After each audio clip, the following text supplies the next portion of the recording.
Au nom du Père et du Fils et du Saint-Esprit, ainsi soit-il. Chers frères, cette nuit de Noël apparaît comme la nuit de la fragilité, de la faiblesse.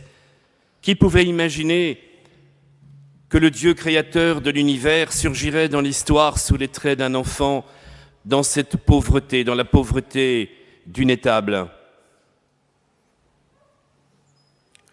Dans cette pauvreté, il y a aussi ces hommes qui ne sont certainement pas des hommes peut-être très pieux, des pécheurs, des hommes simples qui vont être prévenus par les anges. Ils ne se posent pas de questions, ils obéissent et ils viennent voir l'enfant.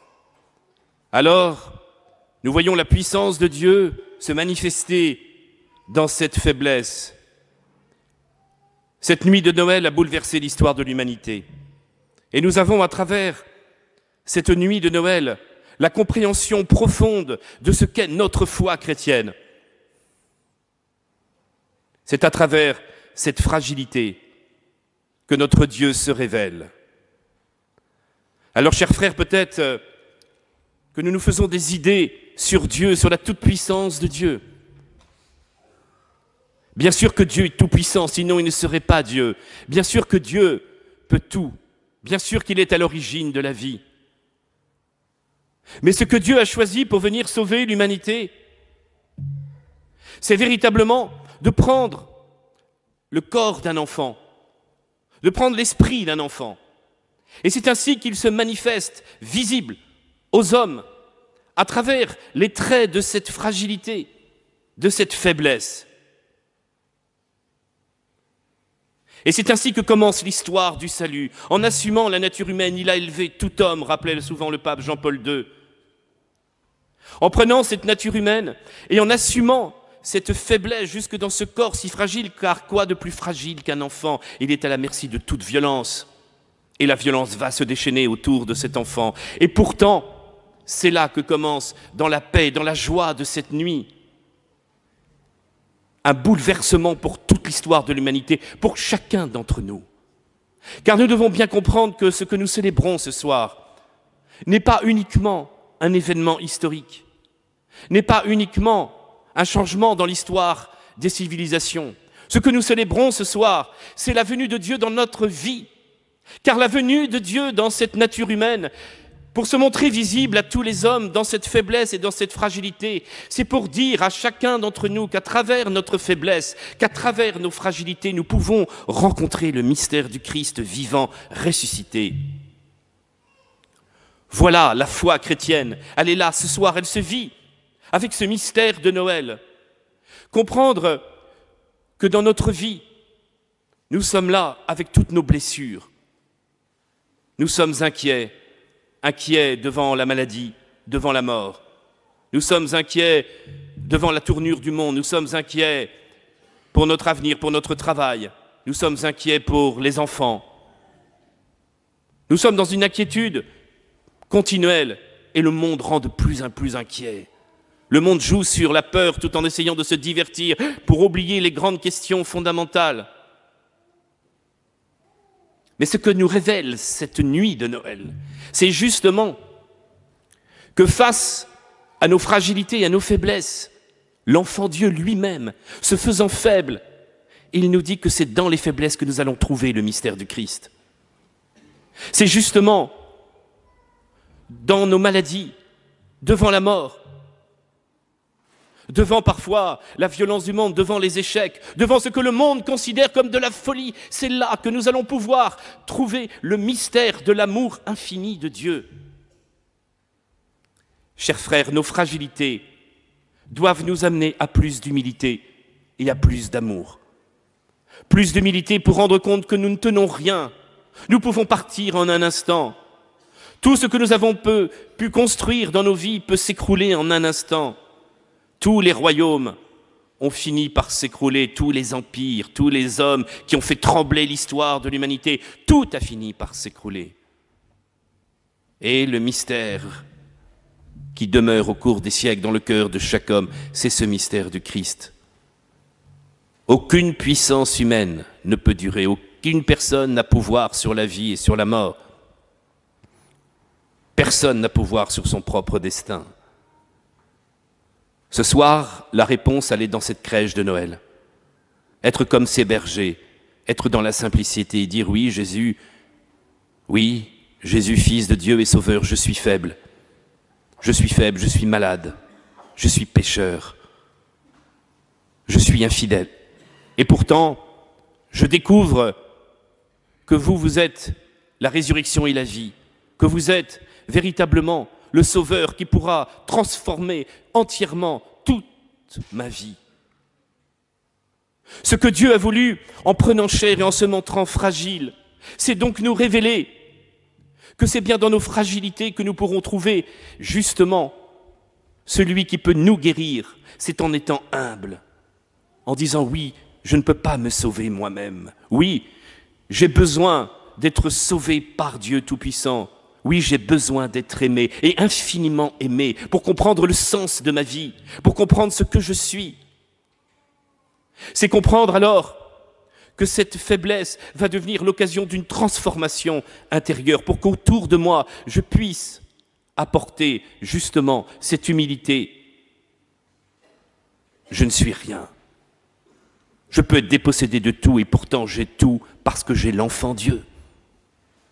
Parce que je peux contempler en cette nuit de Noël, à travers cette simplicité, celui qui va donner la vie à tout homme, car il a donné le pouvoir à tout homme de devenir enfant de Dieu. Alors, la puissance véritablement du christianisme, c'est justement de relever cette faiblesse. Il a élevé les humbles, il a anéanti les puissants, chante le Magnificat.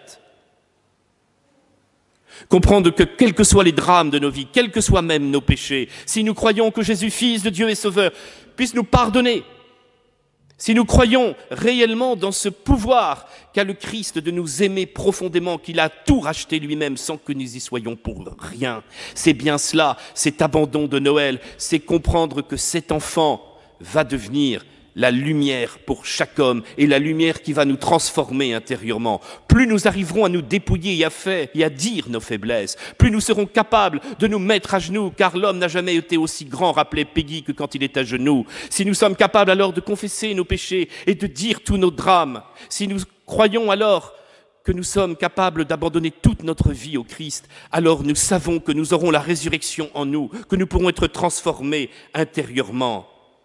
Oui, folie pour le monde, scandale pour les Juifs, folie pour les païens que cette prédication de la croix. Et pourtant, c'est bien cette prédication qui a bouleversé l'histoire du monde. L'histoire même du christianisme nous montre que c'est bien ce mystère de la foi qui agit dans la faiblesse et qui transforme les hommes.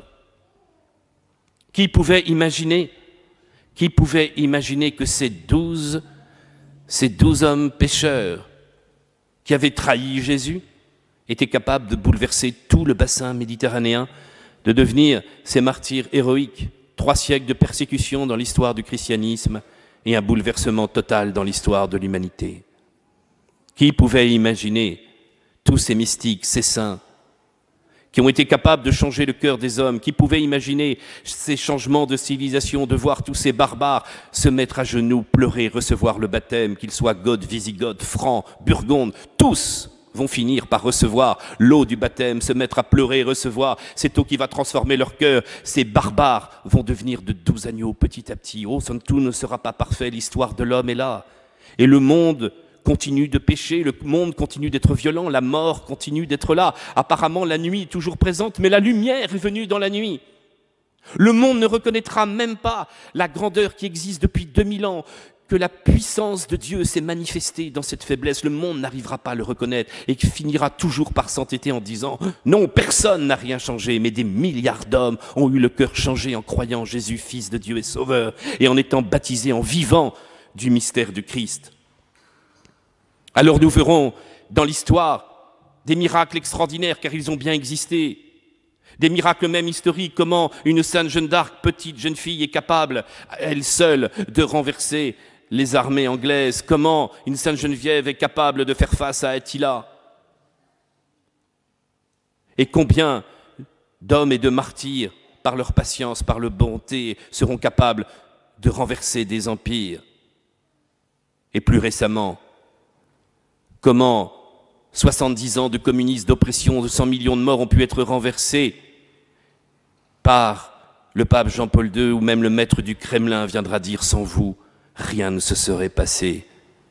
Et c'est un 25 décembre que le maître du Kremlin annoncera la fin de l'Empire soviétique. La croix a triomphé de l'un des empires les plus totalitaires du monde. La croix a triomphé. Gorbatchev reviendra quelque temps après voir Jean-Paul II en disant « Le chapelet que vous aviez donné à mon épouse, sa fameuse épouse qui était venue habillée en rouge pour bien montrer son opposition, elle est morte avec ce chapelet dans les mains. » Tout a été bouleversé. La foi d'un homme a été capable de bouleverser l'un des empires les plus terribles. C'est le mystère de Noël. Ces enfants de Fatima qui ont changé par cette révélation, par leur révélation, ont changé l'histoire de l'humanité. Et nous apportent un éclairage incroyable. Ces trois petits-enfants qui nous révèlent pour la fin du XXe siècle et du XXIe siècle et pour l'avenir de l'Église, quelque chose d'absolument incroyable. Voilà ce que Dieu a choisi, ce qu'il y a de plus fou et de plus faible dans le monde pour bouleverser l'histoire des hommes. Alors, nous avons peur de nos faiblesses, de nos fragilités, mais c'est dans nos faiblesses que nous allons trouver la puissance de Dieu, dit saint Paul. Et c'est parce que je suis faible que je suis fort. S'il faut se glorifier, c'est de ma faiblesse que je me glorifierai. Il dit encore, ma grâce te suffit. Car ma puissance, dit Jésus, ma grâce te suffit, car ma puissance s'accomplit dans la faiblesse. Oui, je me glorifierai, dit saint Paul, bien plus volontiers de mes faiblesses, afin que la puissance du Christ repose sur moi. Car la folie de Dieu est plus sage que les hommes, et la faiblesse de Dieu plus forte que les hommes. Oui, il a été crucifié à cause de sa faiblesse, mais il vit par la puissance de Dieu. Oui, nous aussi, nous sommes faibles en lui, mais nous vivons avec lui par la puissance de Dieu pour agir envers vous. C'est pourquoi je me plais dans les faiblesses, dans les outrages, dans les calamités, dans les persécutions, dans la détresse, pour le Christ, car quand je suis faible, je suis alors fort. Nous prêchons le Christ crucifié, scandale, scandale pour les Juifs, folie pour les païens, mais nous avons un Sauveur, sacrificateur, dit-il dans l'Épître aux Hébreux, nous n'avons pas un sauveur sacrificateur qui ne puisse compatir à nos faiblesses. Au contraire, il a été tenté comme nous en toutes choses, sans commettre le péché. Chers frères, voilà donc le mystère de la foi chrétienne. Nous n'allons pas nous réjouir de nos faiblesses pour rester dans la médiocrité, mais nous réjouir de nos faiblesses parce que nous comprenons que nous sommes dépendants de Dieu, parce que nous devons être des humbles, capables de reconnaître que nous sommes profondément pécheurs, et que même dans notre rigueur morale, que même dans nos engagements, nous sommes infidèles. Alors en reconnaissant chaque jour notre incapacité, eh bien, d'être vraiment fidèles, nous serons remplis de la puissance de Dieu.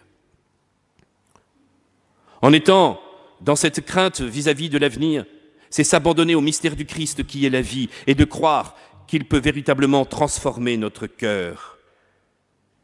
Alors, nous comprenons que cette nuit de Noël n'est pas quelque chose d'artificiel, mais bien la puissance de la faiblesse. Dès cette nuit de Noël, avec toute cette sacralité des anges qui viennent annoncer aux hommes, paix aux hommes de bonne volonté, le Sauveur est né.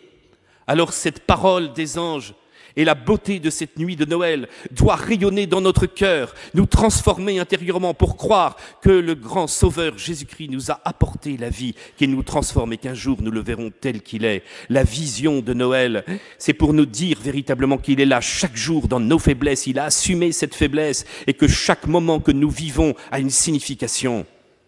Tout ce que nous ferons dans notre vie, dans les habitudes les plus simples, les plus incroyables, tout peut être transformé, car Noël nous montre que dans la nuit de la pauvreté, c'était le début de la gloire qui allait se répandre sur le monde et d'un feu qui allait transformer toute l'humanité. Ce feu est arrivé aujourd'hui, il est là ce soir, dans chacun de vos cœurs. Et si vous croyez en Jésus, Fils de Dieu et Sauveur, et si vous vous mettez à genoux pour recevoir sa présence, alors vous serez transformés et la grâce de Noël aura agi dans votre cœur par l'intercession de notre belle Marie Notre-Dame. Ô Vierge Marie, je vous prie pour tous ceux qui sont là ce soir et que vraiment vous puissiez ouvrir chacun des cœurs à recevoir cette grâce de l'amour infini. Amen.